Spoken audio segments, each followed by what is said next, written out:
여러분 안녕하십니까? 시사포커스 김동현입니다. 가파르게 상승하는 부동산 가격을 잡기 위해 마련한 파리 부동산 대책. 시행이 된 지 1년이 지났습니다. 그런데 잡으라는 서울 집값, 강남 집값은 못 잡고 부산의 부동산만 직격탄을 맞고 있습니다. 당장 건설업과 부동산업은 물론이고요. 다른 경기 전반으로 침체의 늪이 이어지고 있습니다. 자, 과연 지역에 맞는 솔루션, 해법은 없는 걸까요? 네 분과 함께 머리를 맞대보겠습니다. 함께할 네 분 소개하죠. 먼저 김종탁 대한주택건설협회 부산지회 회장입니다. 반갑습니다. 이어서 황양주 동남지방통계청 경제조사과장입니다. 반갑습니다. 계속해서 강정규 동의대 부동산대학원 원장입니다. 끝으로 김혜신 솔렉스 마케팅 부산지사장입니다. 네, 반갑습니다. 자, 본격적으로 말씀을 나누기 전에 네 분께 지난 1년의 평가를 좀 들어봐야 될 것 같아요. 회장님께 먼저 말씀 여쭙겠습니다. 지난 1년의 평가 어떻게 하십니까?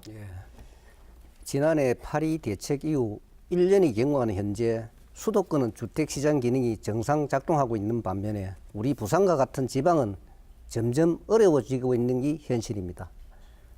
기존 주택시장은 거래 절벽 현상이 발생하고 있고 신규 주택시장은 미분양 현상이 심화되고 있습니다. 주택시장 안정화를 목표로 시행된 파리 부동산 대책이 부산과 같은 지방에는 안정화의 단계를 지나 시장 침체를 불러오고 있는 실정입니다. 이제는 정부가 빠른 시일 내 출구 대책을 시행해야 할 시점에 이르렀다고 판단됩니다. 네, 이제는 출구 전략을 좀 생각해야 된다라는 말씀. 자, 황 과장님, 지난 1년의 파리 부동산 대책 어떻게 평가하십니까? 예, 과열 지역에 대한 투기 수요 유입을 좀 차단하고 그다음에 실수요 중심의 주택 수요 관리를 하고 있다는 점에서는 상당히 긍정적인 효과가 있었다고 생각합니다. 아까 말씀하신 대로 전반적인 지방 주택 시장이 침체됨에 따라서 투기 과열 지구나 투기 지역을 제외한 부산이 속한 조정 대상 지역 같은 경우는 좀 차별적인 정책으로 조정을 할 필요가 있지 않나 이런 생각입니다. 예, 나중에 통계치로 좀 여쭤보도록 하겠습니다. 강 원장님도 1년 내내 주택시장을 쭉 보셨을 텐데요. 어떻게 평가하십니까? 예, 그 새로운 정부가 구성되게 되면은 그 구성된 정부별로 그 실천하고자 하는 부동산 정책의 목표가 있습니다. 현 정부 같은 경우에는 그 무주택자들의 그 내 집 마련에 대한 지원, 그리고 그 건전한 투자자 육성, 그리고 사회적 주거 약자를 도와주기 위한 그러한 정책적 목표를 가지고 만들어졌다라고 봤을 때 파리 대책 이후 여러 가지 강력한 규제 정책이 만들어진 이후에 그 전반적으로 일정 정도의 정책적 목표는 달성이 됐다 이렇게 보여지고 있습니다. 다만 가격 안정에도 불구하고 아직까지 내 집 마련에 적극적으로 나서지 않는 그런 무주택자분들이 계시는 상황이고요. 또 저희 부산과 같은 지방 지역의 침체를 몰고 왔다라고 하는 그런 문제점들은 앞으로 좀 현 정부가 그 무엇보다도 빨리 개선을 해줘야 할 그러한 숙제가 아닌가 생각을 하고 있습니다. 예, 시청자 여러분 기억하시는지 모르겠지만 지난 1월에 강 교수님과 같이 방송을 했는데 그때는 사실 서울 집값에 대해서 갸우뚱했는데 아니나 다를까 지금 이제 완전히 양극화 현상이 보여지고 있습니다. 김 지사장님, 지난 1년의 평가 어떻게 하시겠습니까? 네, 파리 대책이 시행된 지 1년이 지났습니다. 그 1년 전으로 돌아가면 부동산 시장이 전국적으로 과열이 됐고요. 가계대출이 증가하면서 그 시기적으로 볼 때는 정책들이 반드시 필요한 정책들이었다라고 보여지고요. 하지만 1년이 지난 시점에서 볼 때는 과연 그 처음에 시작했던 정책의 목표라든지 방향성이라든지 이런 측면에서는 좀 준비가 부족하지 않았느냐라는 생각이 듭니다. 가격을 하락하는 게 목표였으면 그 가격이 하락했을 때 또는 하락하지 않고 상승했을 때 그 다음 단계들에 대한 준비들이 있어야 되는데요. 그런 준비들이 다소 부족하다 보니까 서울 집값은 잡는 데 실패하고 지방 가격만 떨어뜨린 게 아니냐라는 그 불만들이 상당히 많이 나오고 있는 상황인데요. 이런 점에서 본다고 하면 그 지난 1년간의 파리 대책은 뭐 아주 후한 점수는 주기는 좀 어려울 것 같고요. 앞으로 이 정책들이 진행이 되면서 그나마 좋은 평가를 받기 위해서는 지금부터라도 이렇게 좀 침체된 지역에 대해서는 선제적으로 대응책을 만들어가는 게 필요하다 생각합니다. 뭔가 한꺼번에 나올 때는 제2, 제3의 대책이 있는가 싶었는데 지금은 약간은 좀 무기력해 보이기도 하고요. 그래서 파리 부동산 대책 이후에 부산의 시장부터 한번 돌아보겠습니다. 파리 부동산 대책 내용을 아마 여러분 기억하십니까? 기억을 못 하시는 분들을 위해서 다시 한번 잠깐만 좀 짚어드리겠습니다. 강 교수님 좀 짚어주실까요? 어떤 내용들이었죠? 예, 그 정부가 강력하게 규제 정책을 내놓았던 그런 사항들이 여러 차례 있었는데 그중에서도 그 지난해 8월 2일 날 발표된 대책이 가장 강력한 규제 정책이 하나였습니다. 주요 내용을 살펴보면은 다주택자들이 그 집을 추가적으로 팔 때 양도소득세를 최고 20%까지 가산해서 부과하는 내용이 포함이 됐고, 또 양도소득세를 부과할 때 그 다주택자들에 대해서는 그동안에 일정 정도 세금을 깎아줬던 효과가 있었던 장기보유 특별공제를 없애는 제도 등이 시행이 됐습니다. 아울러 그 청약 조정 대상 지역 이상에서 해당되는 그 투기 과열 지구나 투기 지역 내에서는 분양권 전매를 제한하는 그런 내용들도 발표가 됐었고요. 그리고 LTV, DTI를 강화한 것을 통해서 여러 가지 대출 조건을 좀 강하게 규제하는 이러한 내용들이 파리 대책을 통해서 발표가 됐습니다.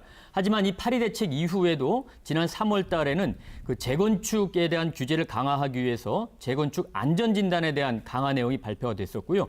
잘 아시는 것처럼 7월 달에는 그 보유세, 즉 종합부동산세와 재산세를 강화하고자 하는 그러한 개편안이 그 정부 방침이 정해졌고 곧 국회를 통과하기 위해서 준비 중에 있습니다. 이처럼 강력한 규제 정책으로 인한 효과가 일정 정도 나타나기 시작을 했다라고 볼 수 있을 것 같습니다. 예, 뭐 김 지사장님, 뭐 하려는 대책은 다 했다. 뭐 이런 얘기도 나오던데요. 기본적으로 파리 대책은 뭐 지금까지 부동산 정책들 중에서 가장 강력하다라는 평가를 받고 있고요. 예. 기본적으로 뭐 세제 부분, 그다음에 대출, 그 금융 부분, 그다음 청약 제도 부분까지 모든 걸 건드렸기 때문에 이게 토탈 패키지다 이렇게 보시면 될 것 같고요. 공통적으로는 기존 주택 시장이라든지 그 분양 시장 전반에 걸쳐서 LTV, DTI 비율이 상향 조정되면서 대출에 대한 어떤 문턱이 상당히 높아졌고요. 주택 시장은 그 양도세 강화되면서 다주택자들을 압박하는 형태. 분양 시장은 청약 자격을 강화하고 전매 제한이 본격화되고 또 중도금 대출 건수도 제한하면서 전방위적인 압박이 시행됐다 이렇게 생각합니다. 예, 전방위적인 대책이 시작이 됐다.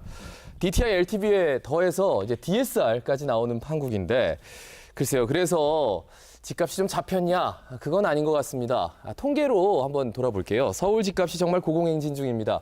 통계로도 좀 살펴지나요? 어떻습니까, 황 과장님? 예, 그렇습니다. 국민은행에서 만든 월간 주택 매매 가격 종합지수를 보면 예.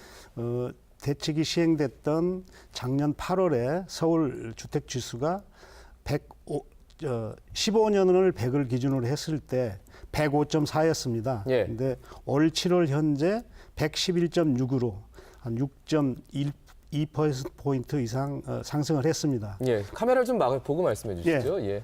반면 부산 같은 경우에 보면 예. 그 당시에 104.7이었는데 네. 지금 1년 후에가 104.3으로서 미세하나마 약간 보합 내지는 내리는 걸로 나타나고 있습니다. 부산을 제외한 대구, 인천, 광주, 대전, 울산 등 기타 지방에 다 놓고 보더라도 광역시의 경우에 6개 광역시가 작년 8월에 101.6이었는데 예. 지금 102.2로 거의 0.6%포인트 미미하게 상승한 것. 그다음에 거기는 그나마 그 부산이라든지 예. 약간의 상승세를 보이는 게 영향이 있었고 나머지 광역시나 지방은 그 당시 2015년 100 기준으로서 100%포인트 이하 결국 마이너스 한 걸로 전반적으로 나타나고 있습니다. 예. 서울 집값이 고공행진을 한다. 이거는 뭐 시장에 있는 분들은 다 느끼실 것 같은데, 뭐 회장님도 한 말씀 여쭐까요? 예, 뭐 저는 뭐 부산 주택건설협회에 서울 집값 관심이 없습니다. 예. 예. 지금 부산 예. 집값이 심각합니다. 예, 이제 알겠습니다. 그럼 말씀해 주십시오. 여기 그 뭐 통계청 과장님도 오시고 전문가들 많아서 다른 통계는 뭐 말씀하실 거라고 보고 저는 부산의 현주소를 나타내는 두 가지 통계만 인용을 하도록 하겠습니다. 알겠습니다. 지금 6월 말 현재 서울은 전년 동기 대비 미분양이 26.6% 감소한 47세대에 불과한 반면에 부산은 47세대. 같은 기간 199.5% 증가한 2169세대였습니다. 더욱이 준공 후의 미분양 물량은 서울은 22세대에 불과한 반면에 예. 부산은 265세대로 서울에 비해 12배 이상 차이가 있습니다. 예. 그리고 주택도시보증공사에서 발표한 민간 아파트 초기 분양률을 보면은 초기 분양률은 분양 개시일 이후 3개월에서 6개월로 보는 겁니다. 네. 서울은 1분기에 100% 분양이 되었고 2분기에는 99.7%입니다. 예. 그리고 수도권은 1분기에 87.6%인데 2분기에 87.3%입니다. 예. 그런데 우리 부산은 1분기에 89.8%인데 2분기에 68.8%로 확 떨어졌네요. 급격하게 떨어지는 추세입니다. 음. 이 이제 우리 부산의 현주소라고 생각이 됩니다. 예, 그러니까 부산은 그야말로 직격탄을 맞았다는 건데 저는 뭐 이후에도 이걸 살펴드리겠지만 서울 집값이 이제 고공행진이다 그 얘기를 하다가 끝나가지고요. 어느 정도인지 살짝 여쭙고 그 다음에 말씀 듣고 부산의 실태를 한번 분석해 보겠습니다. 김 지사장님 뭐 준비한 게 있으신가요? 서울은 지금 파리 대책 이후에 1년간 그 자료를 살펴보면 한 6.8% 정도 금액이 상승을 했는데요. 기본적으로 서울은 수요가 아주 많습니다. 뭐 1,000만 명이 살고 있는 도시고요. 더불어서 뭐 수도권까지 하면 2천만 명 정도가 살고 있으니까 그 공급에 비해서 수요가 훨씬 많은 상태이기 때문에 가격은 뭐 오를 수밖에 없다 이렇게 보여지고요. 그것만 보면 파리 대책은 사실 효과가 그렇게 없었다라고 보여지는데요. 반면에 부울경 같은 경우에는 좀 상황이 다르죠. 부산 같은 경우에는 동기간 동안 한 2% 정도 떨어졌고요. 울산은 5%, 경남은 6% 정도가 떨어졌기 때문에 이런 수치상으로만 보더라도 서울 집값 실패, 부산 집값은 떨어뜨린다라는 불만 생길 수밖에 없고요. 그런데 한 가지 말씀드리고 싶은 거는 더 큰 문제는 거래량들입니다. 기본적으로 파리 대책 전후를 나누어서 볼 때 1년 동안 한 40% 이상이 거래량이 감소를 했어요. 그런 네. 점에서 보면 이 부동산 시장이라고 말하지 않습니까? 네. 시장에서는 거래가 활성화되고 가격들이 움직여야 되는데 그런 기능들이 떨어지면서 이게 앞으로도 좀 상당히 위축되고 장기적으로 갈 수 있는 그런 우려가 있지 않느냐 이렇게 보여지고요. 그래서 이런 상황들을 좀 극복할 수 있는 여러 가지 방식들이 좀 나와야 되지 않나 생각하고 있습니다. 예, 강 교수님도 덧붙여 주시죠. 예, 뭐 지금 서울 집값에 대한 내용들을 이야기하고 계시는데요. 서울 집값도 실제 내용들을 하나하나 살펴보면은 서울 27개 구 모든 지역에서 가격이 올라간 것은 아니고 소위 말하는 강남 4구하고 마포, 용산, 성동구를 중심으로 한 가격이 올라갔고요. 또 그중에서도 지금 뉴타운과 관련된 일부 마포구라든지 은평구, 동작구 지역의 가격 강세가 나타나기 시작을 했습니다. 예. 따라서 서울 전체가 올라갔다라고 표현을 하는 것들은 적당하지 않을 거로 생각이 들고 있고 또 서울 집값이 올라가고 우리 지역이 가격이 떨어질 거다라고 해서 그러면 서울은 다 좋아하는 사람들만 있느냐? 그렇지는 않을 거고요. 전체 가구 중에 우리 지역이나 서울 지역 전체 가구 중에 40%는 무주택 가구주들입니다. 이 무주택 가구주들은 역발상적인 생각을 해보면은 서울 집값이 올라가면 그분들은 매우 어려운 상황에 처해져 있는 것들이고요. 우리 지역 같은 경우에 집값이 떨어졌다라고 봤을 때 그러면 모든 사람이 다 걱정을 하고 우려하느냐? 그렇지는 않고요. 40%에 해당되는 무주택 가구주분들은 내 집을 마련할 수 있는 좋은 기회에 왔다라는 측면에서는 어느 정도 정부의 정책적인 효과를 좀 믿는 그런 경우도 발생할 수 있다. 따라서 가격이 떨어졌거나 올라갔다라고 하는 것에 따른 우리가 논의보다는 그 가격이 떨어지고 또는 올라감으로 인해서 발생되는 여러 가지 경제적인 여건 또는 그 지역에 미치는 효과에 대한 이야기가 좀 중점적으로 다뤄져야 되지 않겠나 생각을 하고 있습니다. 예, 단순히 비교해서 우리 지역만 가격이 오르지 않는다고 해서 분통을 터뜨릴 일이 아니라 내가 지금 무주택자라면 오히려 더 좋은 기회다라고 생각하고 임할 필요가 있다라는 지적 충분히 이해가 되긴 하는데 업계 입장에서는 많이 힘들다, 점점 힘들어진다라는 얘기를 하더라고요. 근데 경남은 사실 미분양 물량이 속출하고 있다. 전국에서 가장 미분양이 많다. 그리고 17개 시도 뭐 다 합쳐서 경남이 제일 힘들다, 울산 힘들다라는 얘기는 있지만 부산이 미분양이 속출한다라는 뉴스는 아직 없거든요. 네. 분양 시장은 그대로 좀 굴러간다. 뭐 이런 얘기가 있던데요. 어떻게 보십니까? 그건 뭐 양극화 현상이라고 보면 되겠습니다. 지금 이 분양이 잘 되는 현장을 보면은 시공사가 메이저 현장이고 메이저 회사고 그리고 재건축 재개발을 하는 대규모 현장입니다. 그래서 잘 될 수밖에 없다고 보고 지금 지역 건설업체가 시공하는 100여 채에서 한 200여 채 미만 이렇게 되는 이 오피스텔이나 예. 그다음 도시형 생활주택이나 이런 소규모 건물은 지금 미분양이 속출하고 있는 게 현실입니다. 보통은 이제 지역 건설업체, 중소업체들이 접근하는 부분들의 네. 소규모 단지 그리고 아주 작게 하는 곳들은 오히려 미분양이 점점점 늘어나고 있다. 그래서일까요? 굉장히 주목할 만한 뉴스가 부산 분기별 건설 수주액이 2조 원이 붕괴가 됐다. 네. 예, 이거는 어떤 의미로 받아들여야 되는 거죠? 그만큼 이제 이 물량이 줄어든다고 봐야죠. 지금 앞으로의 이 건설 물량이 이 시금석이 보면은 예. 우리 주택 건설로 보면은 인허가 물량, 그다음에 착공 물량을 보면은 알 수가 있습니다. 예, 예. 그 통계를 제가 갖고 온 부분이 있는데 예. 이거는 코시스 국가 통계 포털에서 제가 발췌한 이 자료입니다. 네네. 우리 부산의 경우에 2017년과 비교해서 금년 5월 현재 보면은 주택 인허가 실적은 25.7%. 그 다음에 착공 실적은 27%밖에 안 됩니다. 물론 아주 6월이 아니고 5월까지이기 때문에 50%가 안 지났습니다만은 전체적인 예. 통계를 보면은 급격하게 줄어들고 있는 이런 부분이 이 전체 우리 수주 물량에서 예, 예. 많이 줄어든 부분이 아닌가 이렇게 생각이 됩니다. 근데 주택 인허가 실적 25.7%다, 27%다. 이거는 100%가 되는 기준이 있을 텐데요. 이건 뭐 어떤 기준으로 해서 하는 거죠? 좀 여쭤볼까요? 작년 통계청, 예. 2017년 기준에서 2017년도를 전년도를 기준으로 해서 뽑은 통계입니다. 그래요. 예. 통계청에서도 좀 발표하신 게 있죠? 건설 수주액이라고 하면 그 선행 지표입니다. 그러니까 수주를 하고 나서 그 공사 기간이 뭐 2년이 걸릴 수도 있고 1년 반이 걸릴 수도 그렇죠. 있어서 그 수주액이 증가하면 앞으로 1년 반, 2년 동안 실제로 건설 경기가 좋아진다라는 것을 의미합니다. 그런데 이제 우연인지 필연인지는 모르겠으나 2017년 2, 4분기 이후부터 올 1, 4분기까지 계속 2조 5천억, 2조 1천억 뭐 이상의 수주액을 기록을 했었습니다. 부산 예, 예. 쪽에.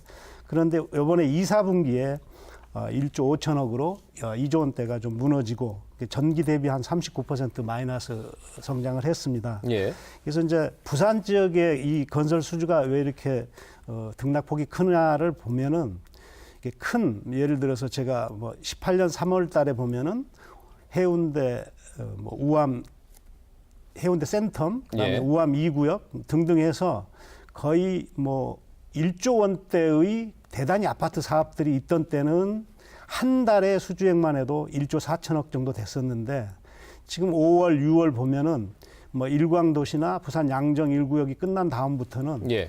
그 건수가 59건에서 51건으로 줄은 것도 물론이고 수주액도 뭐 8천억 지금 6월 같은 경우는 3천억대로 이렇게 내려앉았습니다. 예, 예. 그래서 그 수주액이 굉장히 아파트 단지의 인허가 착공에 따라서 많이 등락폭을 보인다 이렇게 볼 수 있겠습니다. 예, 회장님께 다시 여쭙겠습니다. 이런 그러니까 선행 지표, 그러니까 수주액이 적어진다는 건 앞으로 일할 공사가 없다는 거잖아요. 그렇습니다. 그러면 일할 거리가 없어지면 당연히 건설업계는 좀 어려움을 토로할 것 같은데 그리고 불안하기도 하고요. 어떤지요, 실제로? 예, 그게 사실입니다. 건설업계는 정말 이 종합 산업입니다. 예. 이 4, 50여 개의 공정이 모여서 하나의 아파트가 되고 그다음에 많은 자재가 또 투입이 됩니다.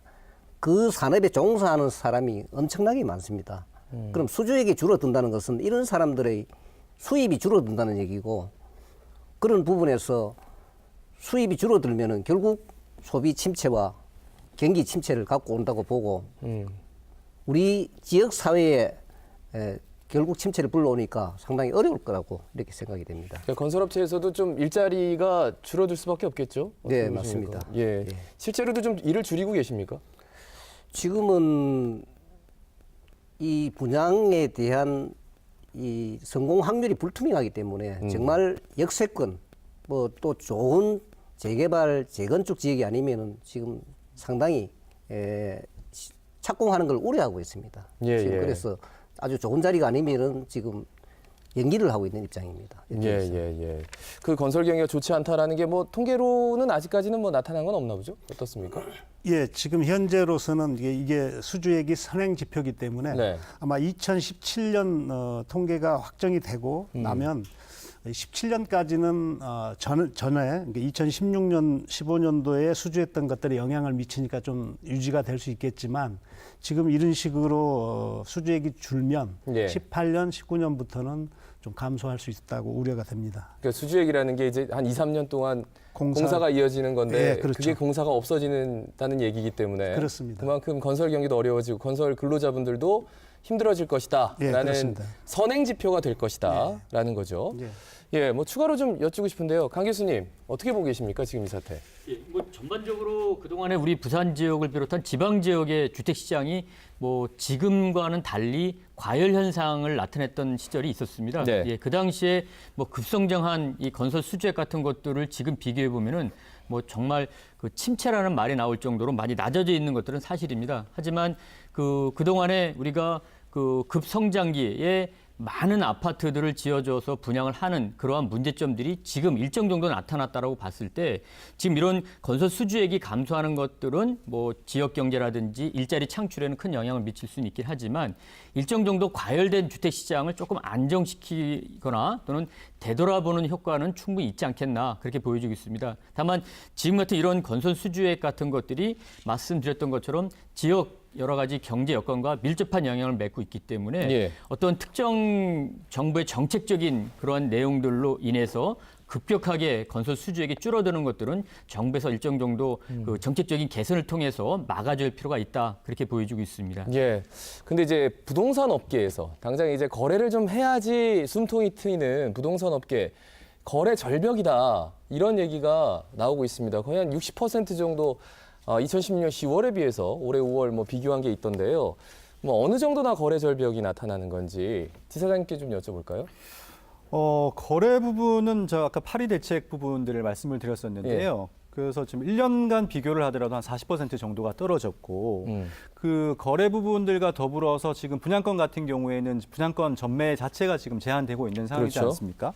그러니까 이제 전체적으로 봤을 때 분양권에 대한 거래 부분이 빠지면서 그 수치들이 확실하게 더 올라간다 이렇게 보여지고요.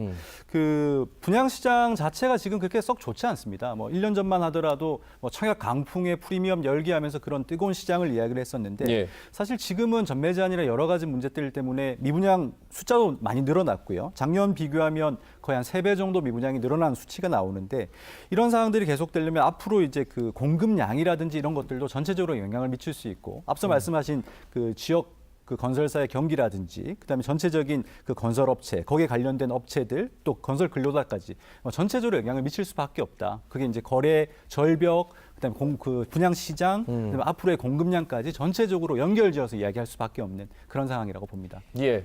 예, 거래량에 대한 이야기를 좀 더 드리도록 그렇게 하겠습니다. 예, 우리 부산 지역 같은 경우 제일 걱정되는 지표 중에 하나가 뭐 가격이 떨어지는 것들, 뭐 이런 것들은 뭐 앞서서 여러 차례 말씀드렸지만 가격이 낮아짐으로 인해서 좋아하신 분도 계시고 또 좀 과도한 투자를 하신 분들은 좀 불안해하는 경우도 있긴 한데 네. 이런 가격 변화라든지 뭐 미분양이 늘어났던 이런 것들보다도 가장 크게 걱정되는 것 중에 하나가 거래량 감소입니다.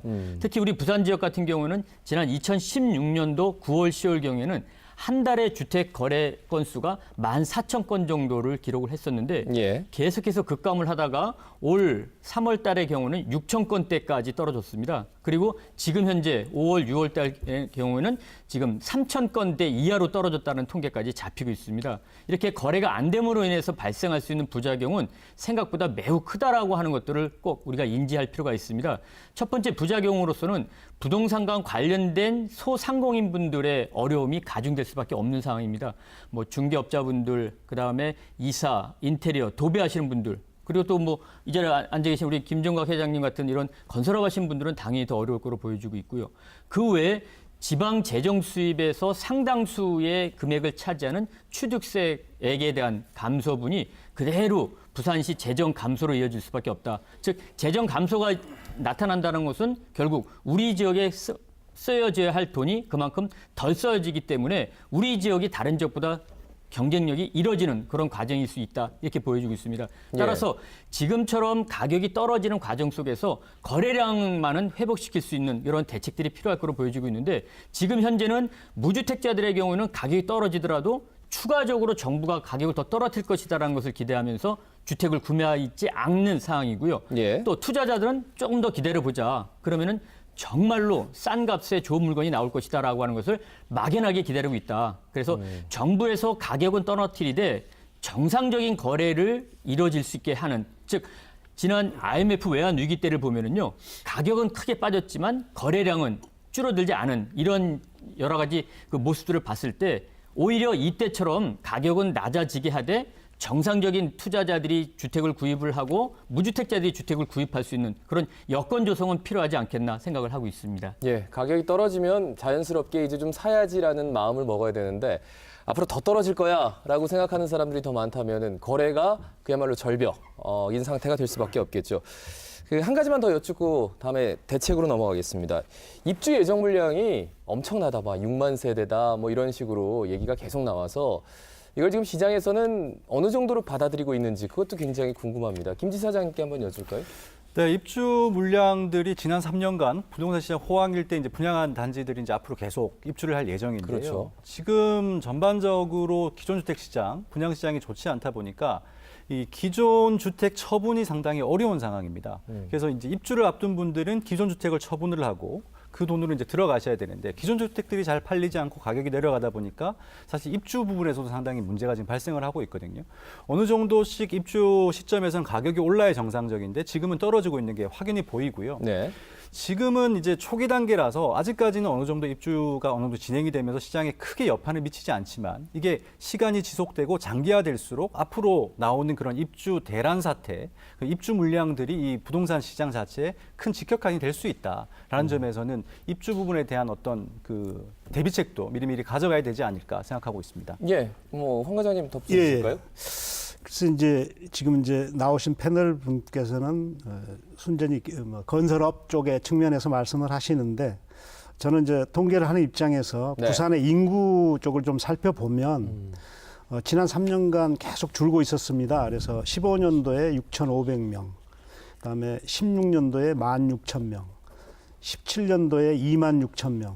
그래서 예. 지금 올 7월 현재 전년 동기비로 보면 한 3만 1,000명이 감소했습니다. 예. 부산의 인구가 감소한다 하면은 사실 이제 두 가지입니다. 부산에서 젊은 친구들이 전출을 간다든지 직업 때문에 아니면 고령자가 사망한다든지 저는 사회적 요인으로 감소가 하는데 그러면 그분들이 점유했던 주택들도 사실은 이제 처분이 되거나 누구의 새로운 주인을 만들어야 되고 아까 말씀하신 대로 신규 분양 주택에 대한 입주자도 기존에 살고 있던 주택을 처분해야 되는데 기존에 살고 있던 주택이 여러 가지로 노후화되고 더군다나 그 지역이 뭐 경제적 위치나 교통 지리적 위치가 좋지 않는 지역이라면 예. 그 가격이 상당히 유지되기는 어려울 것이다. 그래서 아까 종합적인 가격이 내림세를 면치 못하는 이유가 꼭 신규 분양 주택, 2, 3년 전에 분양했던 아파트들의 그런 것들은 다 일정 정도의 상승세를 유지하고 있는데 기존의 주택들이 하락세를 면치 못하고 있다. 그래서 거기에 대한 대책도 아울러 마련하지 않고서는 본질적인 문제를 해결하기는 어렵지 않나 이런 생각입니다. 결국 인구가 계속해서 빠져나가는 도시에서 집값이 오를 거라는 생각은 잘 못하겠죠. 그리고 심리적으로도 지금 더 떨어질 것이다라는 게 뭐 방만하기 때문에 거래 절벽이고 입주 물량이 많기 때문에 공급이 훨씬 많아지고 그래서 주택 가격이 앞으로 언제쯤 오를 수 있을까라는 걱정도 되고요. 지금 이 상태로 방치해 놓으면은 경기 전반이 침체 늪에 빠질 수도 있다 걱정이 됩니다. 그러면 어떤 보관이 있는 건지 당장 국토부에서는 글쎄요 청약 조정 대상 지역 해제할 의사는 없어 보이는데 말이죠.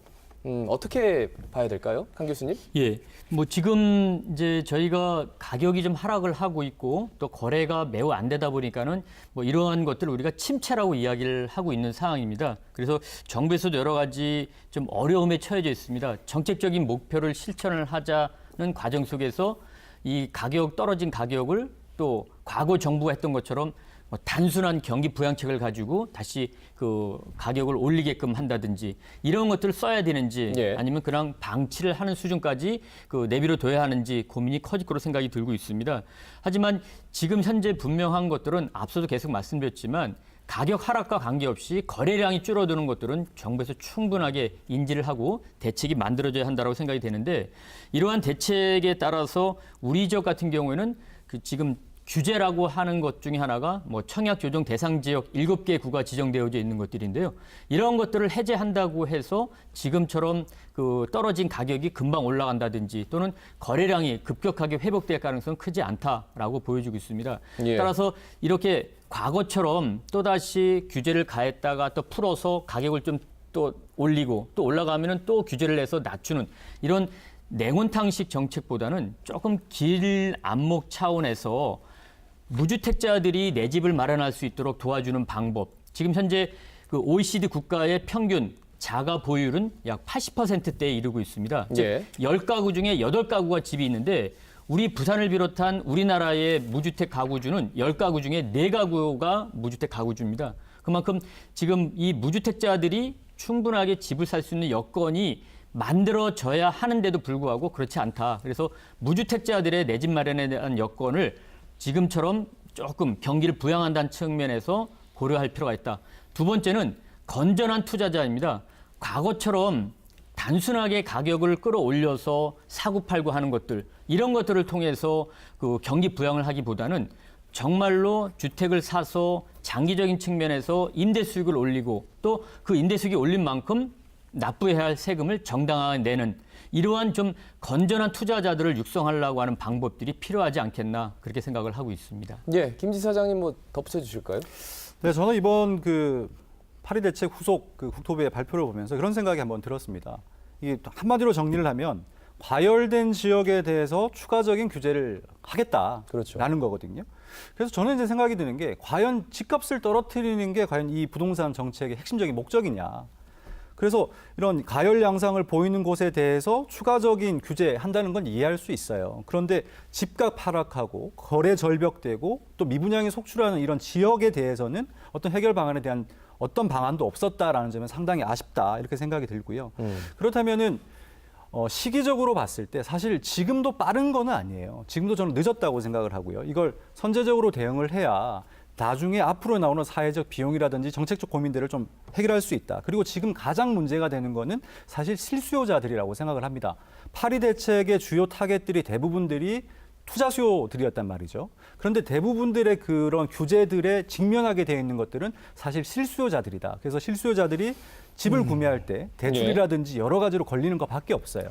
그래서 앞으로 이런 실수요자들이 좀 주택을 구매하기 좋은 환경으로 좀 바꿔주는 것들이 좀 필요하지 않을까. 그리고 그 급하게 조정 대상 지역을 해제하게 되면 또 투자자들이 들어와서 또 이런 부분들에 대해서 또 그런 피해가 또 발생할 수 있거든요. 그래서 그런 점에 대해서는 좀 심각하게 고민을 해서 선제적으로 좀 대응하는 게 필요하다라고 생각합니다. 근데 이제 이례적으로 부산지구청장이 국토부에 청약 조정 대상 지역 본인의 부산 진구를 좀 해제해달라 공식적으로 건의를 했습니다.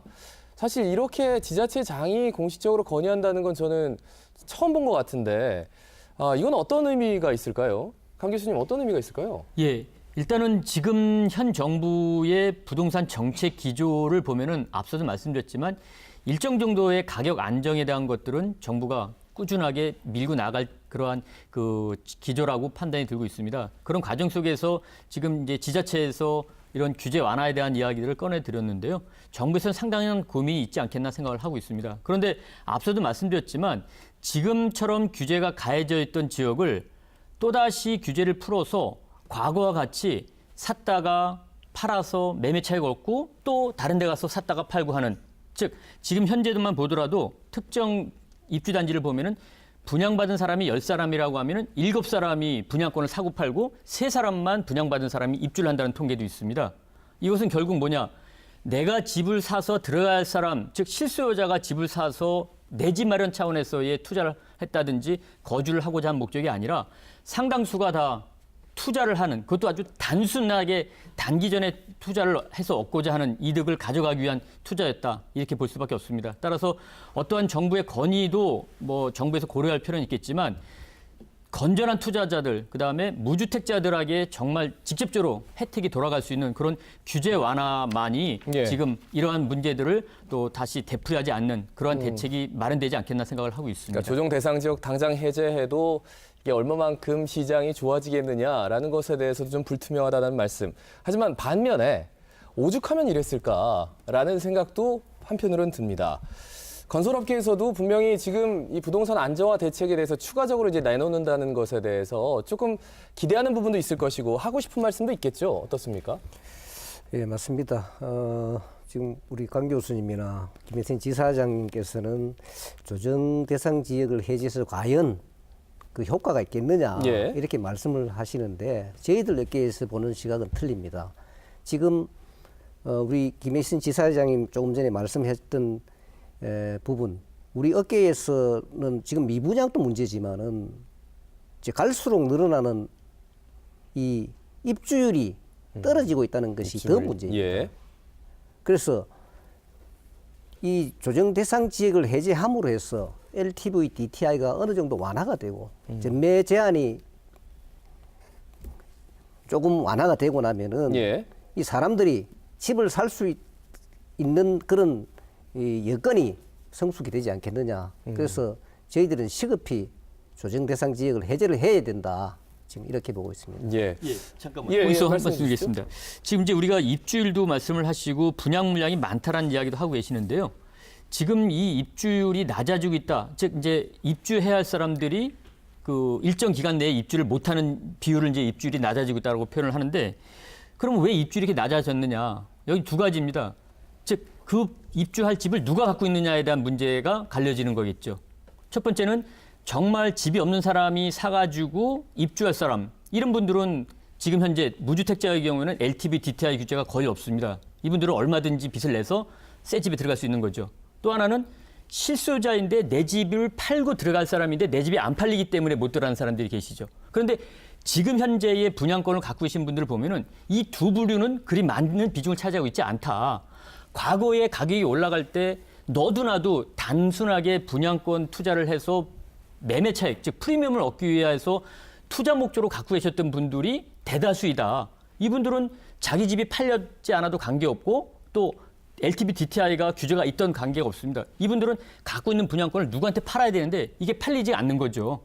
또 팔라고 하더라도 손해보고 팔 거니까는 나는 안 팔고 갖고 있겠다. 즉 과거에 경기 과열기에 단순하게 투자 목적으로 분양권을 갖고 계셨던 분들이 결국 지금 같은 입주율을 크게 떨어뜨리는 그런 요인이다. 그래서 앞으로 이런 문제를 되풀이하지 않으려고 하면은 말씀 계속해 드리지만 무주택자들이라든지 실수요자에 대한 지원은 강화하되 단순하게 투자적인 목적에서 프리미엄을 얻기 위해서 샀다 팔았다 하는 이러한 단순 투자에 대한 것들은 규제 완화에 대한 필요성이 우리가 이 자리에서 얘기할 필요가 있겠는가.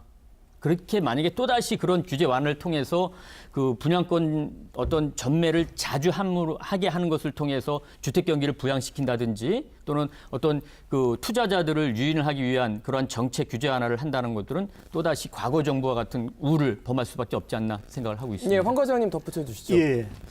이 작년 파리 대책의 포커스가 이제 과열 지역 투기 수요 유입 차단 뭐 이것에 좀 포커스가 있다 보니까 예. 결국 제가 보기에는 그 종합적이고 복합적인 문제의 어느 단편만 가지고 우리가 논의하는 게 아닌가.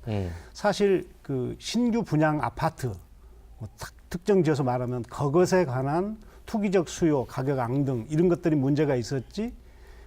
구형의 민간 단독주택이라든지 뭐 연립주택이라든지 예. 뭐 이런 다세대 주택, 다가구 주택들은 굉장히 그 가격 하락을 면치 못하고 있습니다. 예. 지금 아파트를 다들 선호해서 전 국민이 거의 한 60%의 아파트 살고 있지만 그래도 40%의 국민들은 일반 주택이나 다가구에 살고 있는데 그러면 신규 주택 마련을 하는 무주택자가 전부 다 새로운 아파트에만 자기 주택을 마련하려고 할 게 아니고 네. 사실은 기존에 여유가 있어서 신규 아파트로 가는 사람들이 팔고 가는 그 기존의 구주택 물량을 어떻게 효과적으로 싼 값에 소화해서 살 수 있는가. 그것을 다시 리빌딩하고 고쳐서 어차피 과거처럼 낡은 집을 다 부수고 새 집을 재개발하고 하는 시대는 다 갔기 때문에 그런 것들을 복합적으로 유지 관리해서 대체하면서 하는 복합적인 계획을 세우지 않고 예. 신규 아파트 위주로만 정책을 자꾸 논하다 보면은 그 빠진 트랙에 빠져서 헤어나지 못하지 않을까 이런 또 우려도 하고 있습니다. 그러니까 도시재생 사업에 대해서 이 정부에서도 고민을 많이 하고 있는데, 근데 이 아파트 입주하고 도시재생하고 그 간극을 뭐 그 틈새를 메워야 되는데 참 묘하게 자꾸 그 틈새가 많이 벌어지는 것 같다라는 생각도 들어요. 김 지사장님 추가로 뭐 하실 말씀 있다고요? 그러니까 강 교수님이랑 이제 많은 또 말씀을 하셨는데 저는 거래량 부분이 참 중요하다고 생각합니다. 결국 돌아오는 게 거래량들인데요. 그 파리 대책도 그렇고 지금 이제 논의하고 있는 내용들 전체가 어떤 투자 세력들, 투기 세력들의 어떤 활로를 뚫어주기 위해서 하는 이야기들은 아니잖아요. 예. 그래서 입주 주택도 그렇고 말씀하신 그 기존 주택들 이게 원활하게 거래가 되려고 하면 무주택자라고 표현할 수도 있고 그 투기 세력이 아닌 실수요자라도 표현할 수 있는 예. 그 사람들이 원활하게 주택을 사고 팔 수 있는 환경을 만들어줘야 된다. 그렇다고 하면 지금 가장 어려운 게 사실은 대출 부분이에요. 무주택자들이 LTV, DTI가 뭐 그렇게 제한이 없다고는 하지만 실제적으로 은행에 가면 그 문턱이 상당히 높거든요. 예. 그러면은 일정 소득 이상이 되고 뭐 장기 론들을 대출을 그 정부에서 뭐 일정 정도 알선해 주면서 그런 사람들이 그 주택을 사고 주거 안정을 좀 취해갈 수 있는 그런 정책들이 이런 거래량이라든지 전체적인 시장 안정화에 좀 영향을 미칠 수 있지 않느냐. 그런 방향으로 좀 가는 게 맞지 않겠냐 이렇게 생각을 합니다. 예, 예. 그래서 나오는 얘기가 청약 제한은 그리고 청약 조정 대상 지역이니까 뭐 청약 전매 제한은 좀 계속 가져가도 이게 대출 규제는 좀 풀어줘야 되는 것 아닌가 지역에 따라서 이런 얘기가 계속해서 나오고 있단 말이죠. 이 점도 한번 좀 짚어주실까요? 강 교수님 여쭤보겠습니다. 예. 뭐 계속해서 말씀드리지만 지금과 같은 거래량이 줄어들고 가격이 낮아지는 과정 속에서 그 과거와 같은 그런 단순한 투자, 단기적인 투자 수요를 창출을 해서 부양을 하려고 하는 정책은 마땅하지 않다라고 보여지고 있고요. 무주택자들이 내 집을 마련할 수 있도록 하는 것. 앞서 우리 김 지사장 좋은 말씀 해주셨는데요.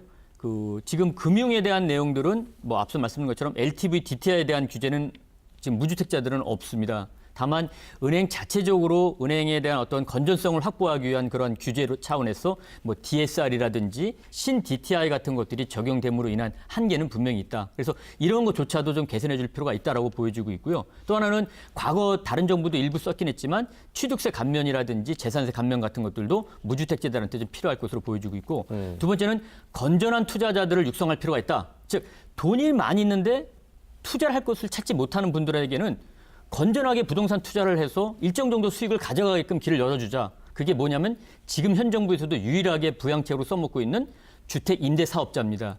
이건 더 강력한 혜택을 줘야 된다.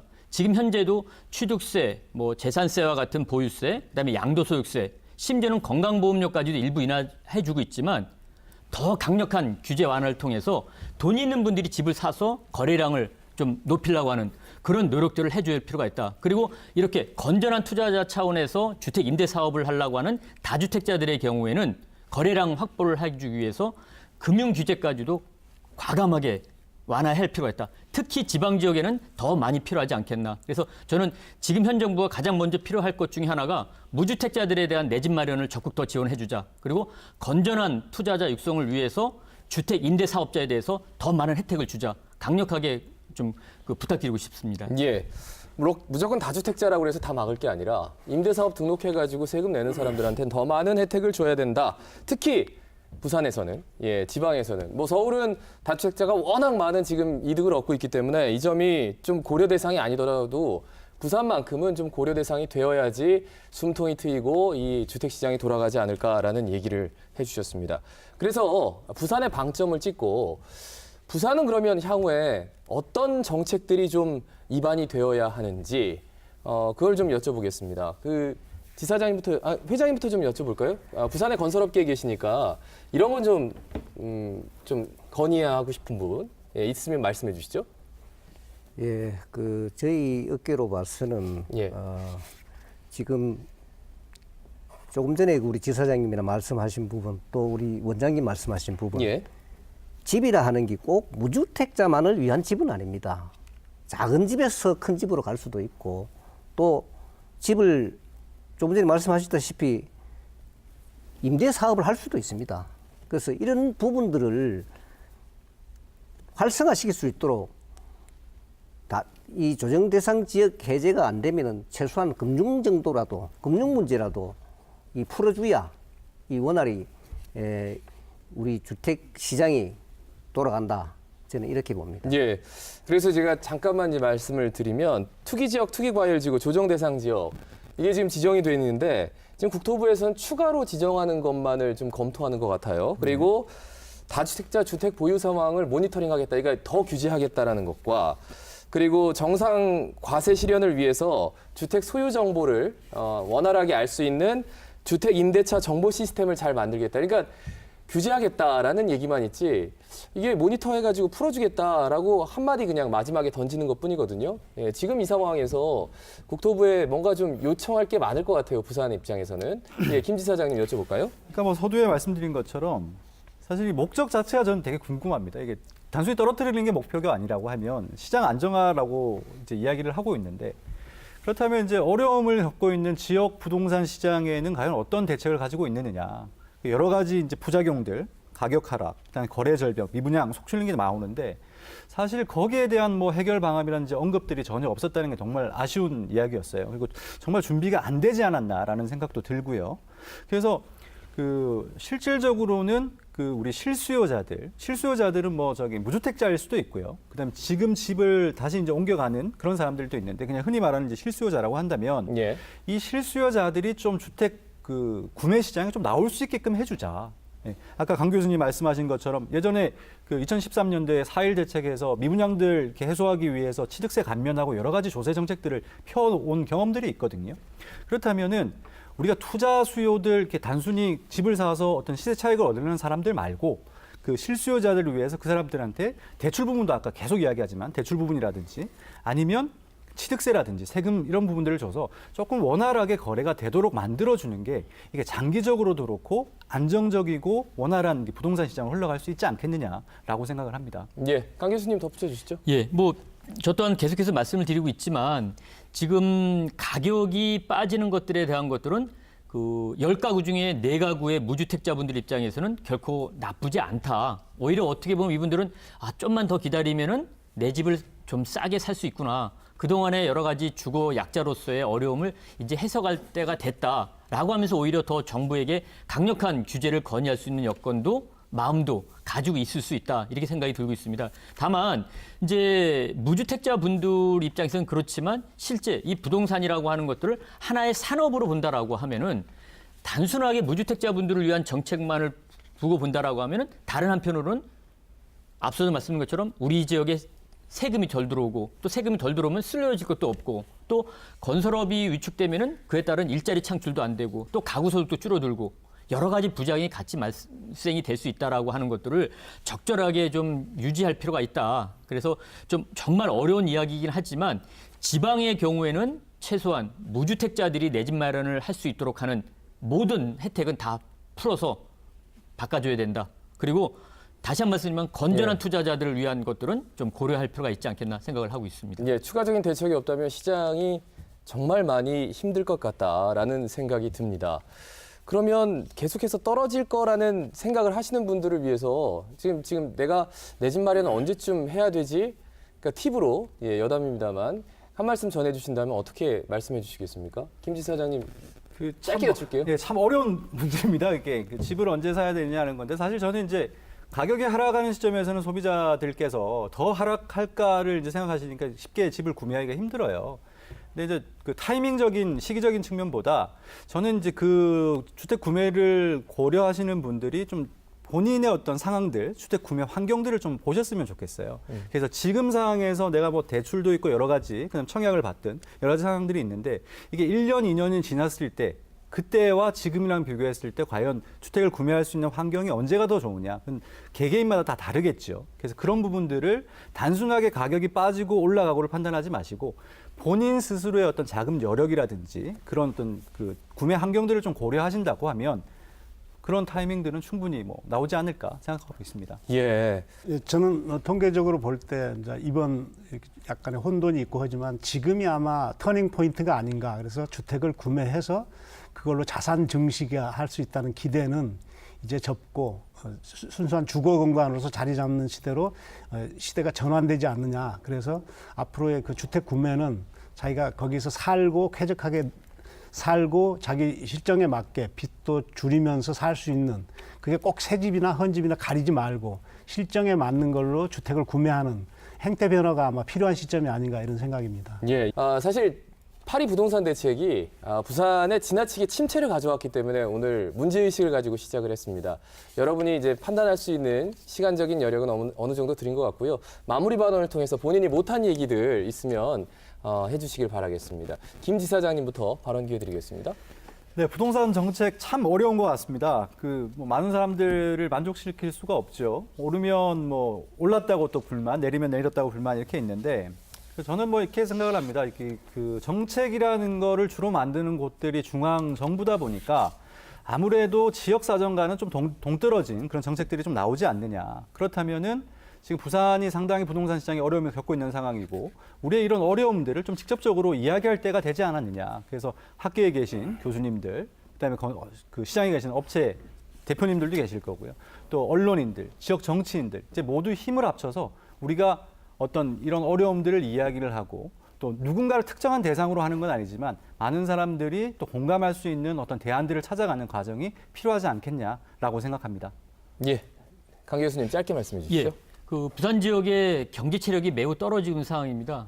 그런 과정 속에서 부동산 산업만이라도 조금 다른 지역보다 남다를 정도로 조금 이렇게 좀 성장해가는 그런 모습을 좀 보여주는 과정 속에서 무주택자들도 내 집 마련을 통해서 그 주거 약자로서의 지위를 좀 벗어날 수 있는 그런 시대가 왔으면 하는 바람입니다. 예, 자 과장님. 네. 뭐 주택 소비자인 국민 시민들께서도 그 주변을 그 표현해주는 여러 통계 지표들을 잘 살펴서 본인한테 가장 유리하고 적합한, 하지만 제가 보기에는 지금 주택 시장 자체가 아까도 말씀드렸지만 주택을 이용해서 소득을 창출하는 게 아니고 주거의 기능으로 시장 자체가 재편되고 있다는 점을 염두에 두고 통계를 많이 살펴보시기를 권합니다. 예, 회장님. 예, 지난해 파리 대책 시행 후 1년이 지난 우리 부산 주택 시장은 정부의 시장 안정화 방침이 매우 구체적으로 실현된 지역일 뿐만 아니라 현재와 같은 고강도 규제가 지속될 경우 거래 절벽으로 인해 시민들이 주거 이동에 제한을 받고 주택 수급에도 불균형이 심화되면서 또 다른 시장 불안을 야기할 가능성이 높은 시점입니다. 그렇다면 정부에서 조만간 심의 예정인 부산 진구의 청약 조정 대상 지역 해제 여부에 대해서 지방주택 시장을 더욱 면밀하게 모니터링해서 부산 지역 7개 구군 전역에 대해서 조정 대상 지역 지정 해제를 비롯해 시장 정상화를 위한 규제 완화를 조속히 시행해 주실 것을 당부드립니다. 마지막으로 연일 계속되는 폭염 속에서 지금 이 순간에도 현장에서 구슬땀을 흘리는 우리 건설 현장 근로자 그리고 가족 여러분께 다시 한번 감사드립니다. 예, 힘들겠지만은 다 함께 힘내고 우리 화이팅 합시다. 예, 알겠습니다. 감사합니다. 화이팅하라는 말씀이 카메라에 안 잡혀가지고 제가 대신해드리겠습니다. 화이팅하십시오. 부산 MBC 시사포커스가 오늘 이 자리를 준비한 건 지나치게 우리의 정책이라는 게 부동산 정책이 수도권에만 시장이 있고 수도권에만 사람이 있다라는 느낌으로 흘러가서 지역의 목소리를 제발 좀 들어주십사 하고 만들어 드렸습니다. 오늘 국토부 관계자가 이 방송을 꼭 보셨으면 하는 바람 가져봅니다. 자, 시사포커스 마치겠습니다. 여러분 고맙습니다.